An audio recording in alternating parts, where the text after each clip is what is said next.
નમસ્કાર મિત્રો, કોમ્પિટિટિવ પોઈન્ટમાં તમારું સ્વાગત છે। હું છું પાર્થ અમીન અને આજે આપણે સ્ટાર્ટ કરવાનો છે પાટણ જિલ્લો।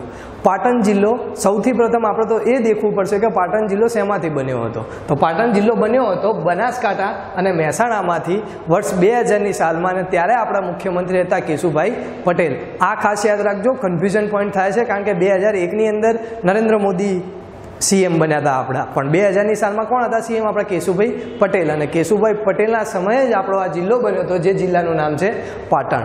હવે પાટણના તાલુકાની આપણે વાત કરીએ તો પાટણની અંદર તાલુકામાં સાંતલપુર તાલુકા આવે છે, જે કચ્છ બાજુ છે। એના સિવાય સમી, શંખેશ્વર, રાધનપુર, હારીજ, પાટણ, સિદ્ધપુર અને ચાણસ્મા તાલુકો આવેલો છે।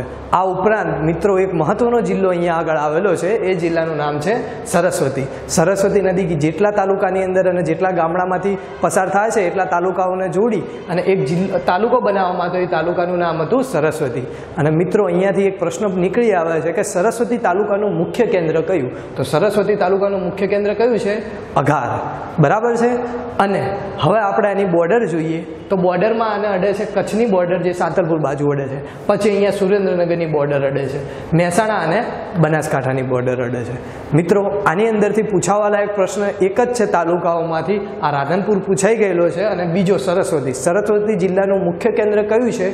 તો યાદ રાખજો અઘાર છે, સોરી જિલ્લો નહીં પણ તાલુકો, બરાબર છે। સ્ટાર્ટ કરીએ આપણે પાટણથી। તો પાટણ જિલ્લાનો ઇતિહાસ ક્યાંથી શરૂ થાય છે? તો પાટણ જિલ્લાનો ઇતિહાસ શરૂ થાય છે વનરાજ ચાવડાથી। વનરાજ ચાવડા એટલે કચ્છની આજુબાજુનો જે પ્રદેશ કહેવાય છે વાગડ, એ વાગડ પ્રદેશની અંદર શંખેશ્વર કરીને એક ગામ આવેલું છે, અને ત્યાંનો રાજા હતો વનરાજ ચાવડા, અને તેના મિત્ર અણહિલ ભરવાડની યાદમાં તેને એક શહેર અહીંયા વસાવ્યું હતું, એ શહેરનું નામ હતું પાટણ, અને તેને અણહિલ ભરવાડની યાદમાં નામ આપ્યું અણહિલપુર પાટણ, બરાબર છે।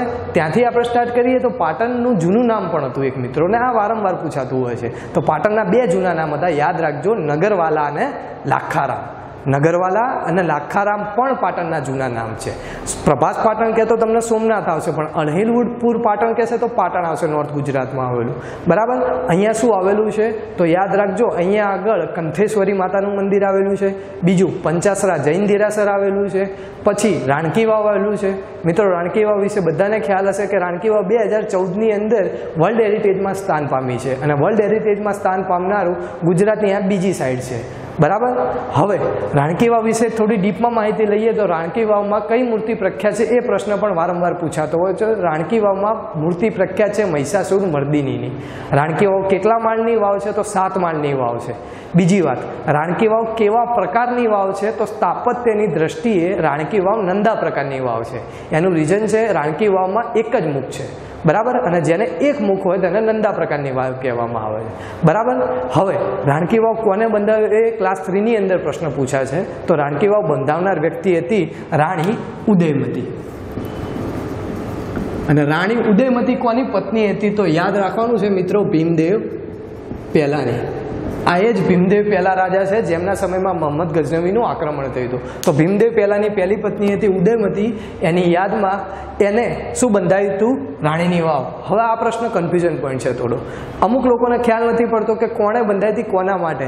તો યાદ રાખો મિત્રો, કન્સેપ્ટ ક્લિયર કરો, રાણી ઉદયમતીએ એના પતિ ભીમદેવ પહેલાની યાદમાં આ રાણકી વાવ બંધાવી હતી।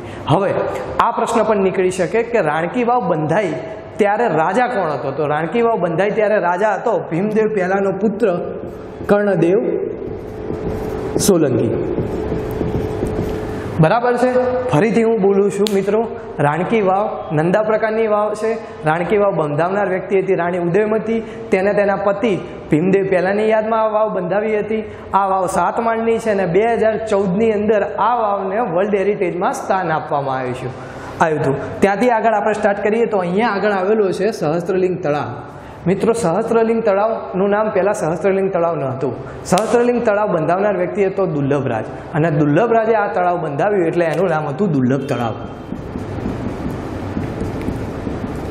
દુર્લભ તળાવ પણ પાછળ જતા સિદ્ધરાજ જયસિંહે આ તળાવની અંદર 1008 શિવલિંગની સ્થાપના કરી, એટલે આને કહેવામાં આવે છે સહસ્ત્રલિંગ તળાવ। અમુક ચોપડીઓની અંદર 108 શિવલિંગ લખેલા છે, પણ જે ખોટું છે 1008 શિવલિંગની સ્થાપના કરી હતી, જેના લીધે આને કહેવામાં આવ્યું છે સહસ્ત્રલિંગ તળાવ। તેની બહાર જ આવેલું છે એક મંદિર, બીજું દશાવતાર મંદિર। હવે બધાને મિત્રોને સ્ટોરી ખબર હશે કે સહસ્ત્રલિંગ તળાવની અંદર પાણી નથી રહેતું એનું રીઝન જસ્મા ઓર્ડરનો શ્રાપ છે કે એવું કંઈક કહેવાય છે, બરાબર. તો આ શ્રાપને નીકાળવા માટે એક વ્યક્તિએ બલિદાન આપ્યું હતું. એ વ્યક્તિનું નામ છે વીરમાયા. વીરમાયા મંદિર તો અહીંયા આવેલું છે, વીરમાયા મંદિર અને વીરમાયા ટેકરી. તો મિત્રો યાદ રાખજો, રાણકી વાવ નહીં પણ સહસ્ત્રલિંગ તળાવ માટે કયા વ્યક્તિએ બલિદાન આપ્યું તો એ વ્યક્તિ હતો વીરમાયા. અને વીરમાયાની ટેકરી અને મંદિર બંને સહસ્ત્રલિંગ તળાવની જોડે આવેલું છે.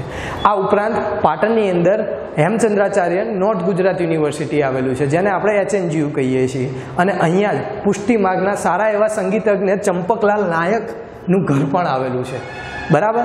એના સિવાય તારક મહેતાની અંદર જે અંજલિ મહેતાનો કેરેક્ટર નિભાવે છે એમનું ઘર નાગરવાડો પણ અહીંયા આવેલો છે. અને આ સિવાય એક કપૂર મહેતાનો પાડો પણ બહુ પ્રખ્યાત છે, બરાબર. ફરીથી હું બોલું છું પાટણ વિશે. પાટણની અંદર આવેલું છે દશાવતાર મંદિર, સહસ્ત્રલિંગ તળાવ જેનું જૂનું નામ છે દુર્લભ તળાવ, એના સિવાય વીરમાયા મંદિર, ચંપકલાલ નાયકનું ઘર, નાગરવાડો. આ ઉપરાંત હરિહરેશ્વર મંદિર પણ અહીંયા આવેલું છે. હવે મિત્રો બે પ્રશ્નો પૂછાવા લાયક છે જ્ઞાતિ વિષયક. એક, પટોળા બનાવતી જ્ઞાતિનું નામ શું છે? તો પટોળા બનાવતી જ્ઞાતિનું નામ છે સાળવી. બીજું, પાટણની અંદર એક ચોક્કસ જ્ઞાતિ રહે છે જેનું નામ છે ઓતિયા. અને ઓતિયા જ્ઞાતિનો મુખ્ય વ્યવસાય છે માટીના રમકડા બનાવવાનું, જે હમણાં જ પ્રશ્ન પૂછાઈ ગયો. તો યાદ રાખજો, ઓતિયા નામની જાતિ પાટણમાં રહે છે અને શું બનાવે છે? માટીના રમકડા.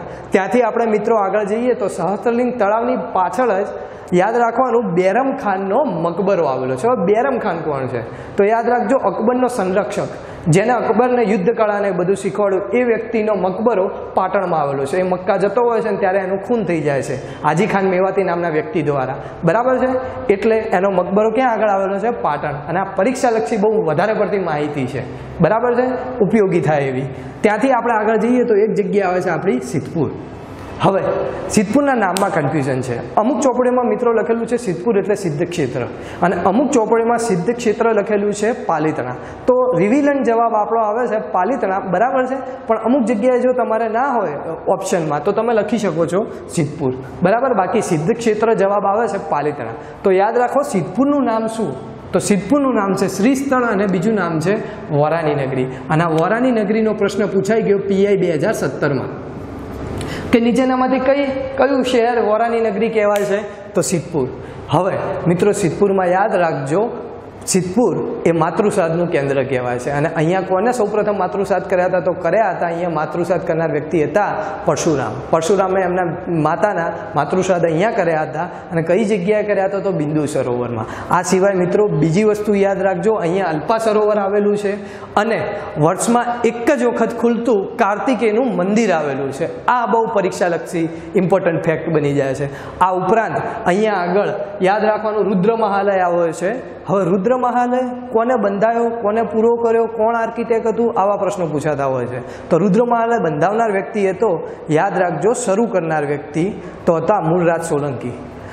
રુદ્ર મહાલય પૂર્ણ કરનાર વ્યક્તિ કોણ હતા? તો રુદ્ર મહાલય પૂર્ણ કરનાર વ્યક્તિ હતા સિદ્ધરાજ જયસિંહ. અને રુદ્ર મહાલયના સ્થપતિ એટલે કે આર્કિટેક્ટ કોણ હતા? તો ગંગાધર શાસ્ત્રી હતા, બરાબર છે. હવે મિત્રો અહીંયા યાદ રાખજો, કાર્તિકી પૂનમનો એક મેળો ભરાય છે, કાત્યોકનો મેળો. અને કાત્યોકનો મેળો બહુ મહત્વનો છે. રીઝન છે કે અહીંયા ઊંટની લેવેચ થાય છે અને ઉપરાંત શેરડીની મોટા પાયે લેવેચ થાય છે, બરાબર છે. તો સિદ્ધપુરમાં યાદ રાખજો, શ્રી સ્થળ કહેવાય છે, વોરાની નગરી કહેવાય છે. અહીંયા આગળ વર્ષમાં એક જ વખત ખુલતું કાર્તિકેયનું મંદિર આવેલું છે. બીજું અલ્પા સરોવર આવેલું છે, બિંદુ સરોવર આવેલું છે અને રુદ્ર મહાલય પણ આવેલો છે. મિત્રો હવે અહીંયા યાદ રાખજો, અહીંયા આગળ ઉત્તર ગુજરાતનું મોટામાં મોટું અને સારામાં સારું એવું સ્મશાન આવેલું છે. અને આ સ્મશાન ગુજરાતનું પ્રથમ સ્મશાન છે જે ઇન્ટરનેટ કનેક્શન ધરાવતું હોય, બરાબર છે. ઇન્ટરનેટ કનેક્શન ધરાવતું સૌ પ્રથમ સ્મશાન છે. અને આ સ્મશાનનું નામ છે સરસ્વતી મુક્તિધામ. અમુક જગ્યાએ કીર્તિધામ પણ લખેલું છે, જે આપણા માટે પરીક્ષાલક્ષી ફેક્ટ બની શકે કે કીર્તિધામ ક્યાં આવ્યું? તો કીર્તિધામ ક્યાં આવ્યું? સિદ્ધપુરમાં. હવે સિદ્ધપુરનું જે ગામ છે એનું નામ છે મેથાણ. અને મેથાણમાં આવેલો છે બાયોગેસ પ્લાન્ટ. મિત્રો યાદ રાખજો, 3 બાયોગેસ પ્લાન્ટ આપણે યાદ રાખવાના છે. એક દાંતીવાડામાં આવેલો, દાંતીવાડા આવેલું છે બનાસકાંઠા. બનાસકાંઠાના દાંતીવાડામાં આવેલો છે એક આદર્શ બાયોગેસ પ્લાન્ટ. બીજો આવેલો છે પાટણ જિલ્લાના સિદ્ધપુર તાલુકાના મેથાણ ગામે, બરાબર છે. ત્રીજો આવેલો છે અમદાવાદના દસક્રોઈ ખાતે. આ 3 આદર્શ બાયોગેસ પ્લાન્ટ આપણે યાદ રાખવાના છે. ત્યાંથી આપણે સ્ટાર્ટ કરીએ અને આવીએ છીએ શંખેશ્વર. શંખેશ્વર એ જ જગ્યા છે કે જ્યાં આગળ વનરાજના પિતા જય શિખરી રાજ કરતા હતા અને કન્નોજના રાજા ભોવડે અહીંયા આક્રમણ કર્યું હતું. અને યાદ રાખજો, શંખેશ્વર પાલિતાણા પછી જૈનોનું બીજા નંબરનું તીર્થ છે. અને અહીંયા આગળ શેનું મંદિર આવેલું છે તો યાદ રાખજો, પાર્શ્વનાથ જૈન દેરાસર. એક કન્ફ્યુઝન પોઈન્ટ છે મિત્રો. પાટણમાં કયું મંદિર આવેલું છે તો પંચાસરા જૈન દેરાસર, અને શંખેશ્વરમાં કયું મંદિર આવેલું છે તો પાર્શ્વનાથ જૈન દેરાસર. બરાબર છે. આ પરીક્ષાલક્ષી ફેક્ટ વધારે પડતો આઈએમપી છે. ચલો ત્યાંથી આગળ આપણે જઈએ છીએ તો સમી આવે છે. મિત્રો સમીની અંદર બહુ મહત્વનો એક મેળો ભરાય છે. એ મેળાનું નામ છે ખોડિયાર માતાનો વરાણાનો મેળો. મતલબ વરાણા ગામ છે અને ત્યાં આગળ ખોડિયાર માતાનું મંદિર આવેલું છે અને ત્યાં આગળ મેળો ભરાય છે મહાસુદ આઠમનો. આ મેળાની ખાસિયત મિત્રો એ છે કે આ મેળામાં તલ, ગોળ અથવા તલ અને સાંકળી ચડાવવામાં આવે છે. આ પરીક્ષાલક્ષી બહુ મહત્વ ધરાવે છે આ મેળો. હમણાં જ પૂછાયું હતું ક્યાંક કે વરાણાનો મેળો કયા તાલુકામાં ભરાય છે, તો મિત્રો ખાસ યાદ રાખજો, સમી તાલુકામાં ભરાય છે. જિલ્લો તો બધાને ખબર હશે પણ તાલુકો નહીં ખબર હોય તો સમી તાલુકો. હવે સમીની અંદર જ થોડા આપણે અંદર જઈએ એટલે એક જગ્યા આવે છે લોટેશ્વર. હવે આ લોટેશ્વરમાં એવું કહેવાય છે કે અજ્ઞાતવાસ દરમિયાન પાંડવો આવ્યા હતા અને પાંડવોએ એક મંદિર બનાવ્યું હતું અને એ મંદિરનું નામ પાડ્યું હતું લોટેશ્વર મહાદેવનું મંદિર. એટલે જ આ ગામનું નામ પડી ગયું લોટેશ્વર.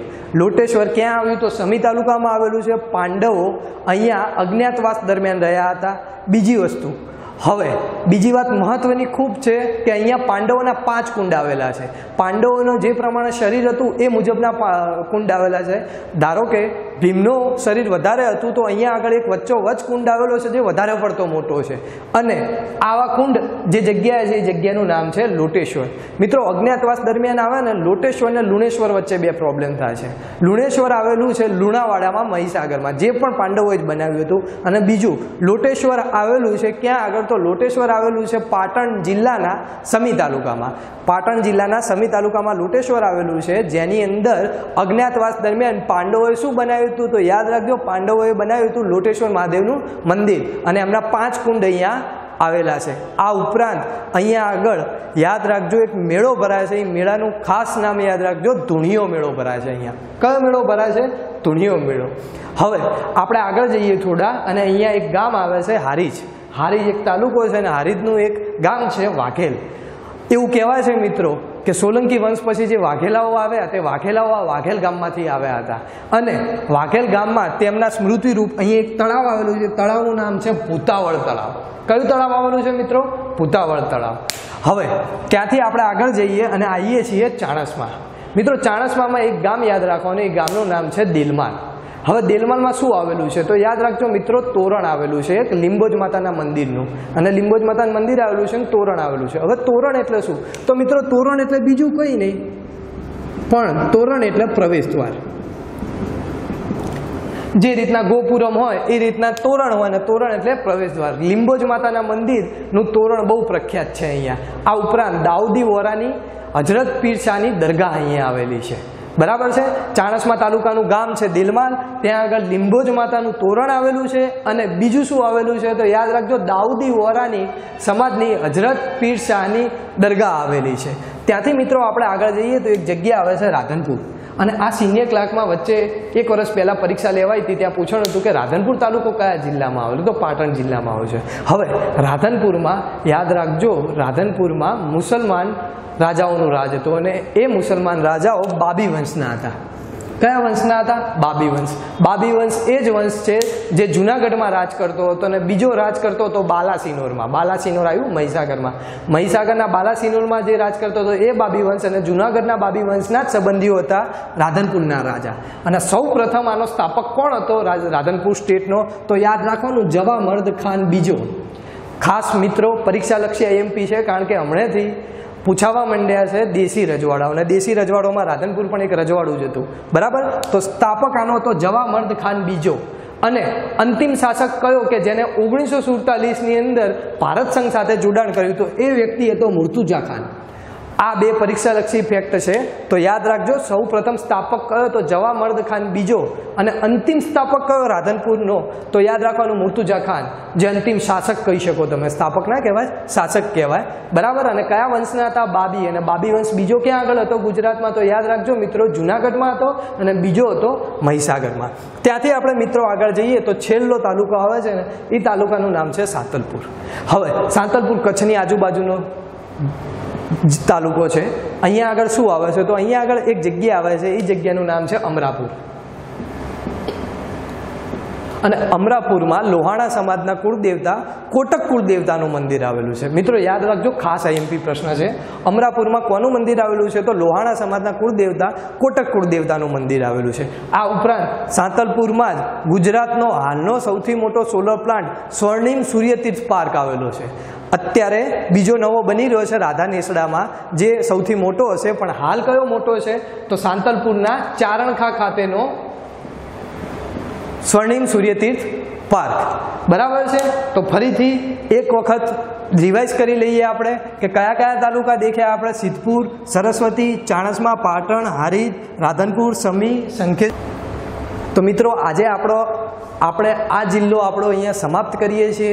આવતી વખત આપણે નવા જિલ્લા સાથે મળીશું. તમે કોમેન્ટ બોક્સમાં લખી શકો છો કે હું કયો જિલ્લો બનાવું. તમારા સજેશનના આધારે હું જિલ્લો બનાવવાનો ટ્રાય કરીશ. તમે અમારી ચેનલને શેર કરી શકો છો, સબસ્ક્રાઈબ કરી શકો છો. આ ઉપરાંત આ વિડીયો વધુમાં વધુ ગુજરાત ગવર્મેન્ટની તૈયારી કરતા મિત્રો સુધી પહોંચી શકે તેવો તમે પ્રયાસ કરો, જેથી આ લોકોને અહીંયા પરીક્ષાલક્ષી માહિતી વિનામૂલ્યે મળી શકે છે. આવતી વખત આપણે નવા જિલ્લા સાથે મળીશું. આભાર.